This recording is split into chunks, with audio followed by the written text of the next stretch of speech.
नमस्कार।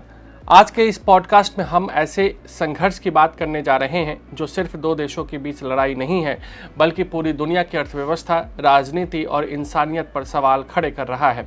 पिछले 15 दिनों से ज़्यादा समय से ईरान, अमेरिका और इजरायल के बीच तनाव और युद्ध की स्थिति बनी हुई है। हालात इतने गंभीर हो चुके हैं कि इसका सीधा असर वैश्विक व्यापार और समुद्री रास्तों तक पहुंच गया है। जब ईरान ने स्ट्रेट ऑफ होर्मुज़ पर नाकेबंदी की घोषणा की तो पूरी दुनिया में हलचल मच गई। यह वही समुद्री रास्ता है जहां से दुनिया के बड़े हिस्से का तेल गुजरता है। हालांकि बाद में ईरान ने अमेरिका, इजरायल और उनके युद्ध सहयोगी देशों को छोड़कर बाकी देशों के लिए इस रास्ते को खोल दिया। इससे यह साफ हो गया कि आर्थिक दबाव पैदा करना इस रणनीति का एक बड़ा हिस्सा था, लेकिन साथ ही यह भी कि पूरी दुनिया को नुकसान पहुंचाने की मंशा शायद नहीं थी। युद्ध की एक कड़वी सच्चाई यह भी है कि चाहे कोई भी पक्ष खुद को मजबूत साबित करने की कोशिश करे, अंत में नुकसान हर किसी को उठाना पड़ता है। इतिहास बार बार यही बताता है कि युद्ध जीतने वाला भी अंततः किसी न किसी रूप में हारता ही है।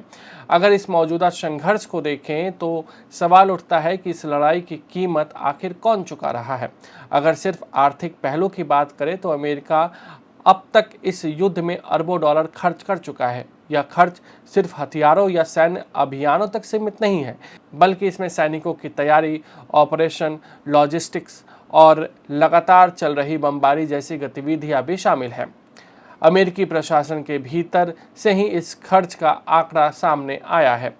अमेरिका की नेशनल इकोनॉमिक काउंसिल के निदेशक केविन हैसेट ने एक इंटरव्यू में बताया कि ईरान के खिलाफ चल रहे इस युद्ध पर अब तक लगभग 12 अरब अमेरिकी डॉलर खर्च हो चुके हैं।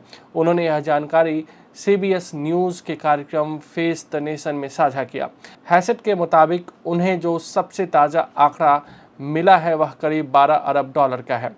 जब उनसे यह पूछा गया कि क्या इस युद्ध के लिए आगे चलकर अमेरिकी कांग्रेस से और ज़्यादा फंड की मांग करनी पड़ेगी, तो उनका जवाब था कि फिलहाल सरकार के पास ज़रूरत के मुताबिक संसाधन मौजूद हैं। हालांकि भविष्य में अतिरिक्त फंड की ज़रूरत पड़ेगी या नहीं, यह फैसला बजट और प्रबंधन कार्यालय यानी कि OMB और उसके निदेशक रसेल वॉट की समीक्षा के बाद ही लिया जाएगा।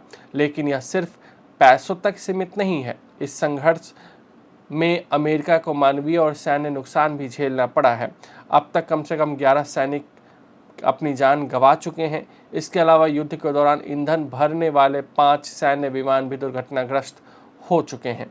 ये आंकड़े बताते हैं कि युद्ध का असली बोझ सिर्फ खजाने पर नहीं बल्कि इंसानी जिंदगियों पर भी पड़ता है। दूसरी तरफ अमेरिका के B-52 बॉम्बर विमान तेहरान से लेकर इस्फहान तक लगातार बमबारी कर रहे हैं। इन हमलों में ईरान के कई हिस्सों में भारी तबाही की खबरें सामने आई है।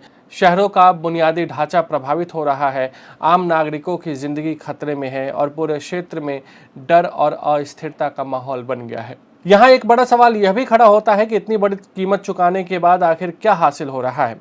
क्या यह युद्ध वास्तव में किसी अस्थायी समाधान की ओर बढ़ रहा है या सिर्फ शक्ति प्रदर्शन का एक लंबा सिलसिला बनता जा रहा है।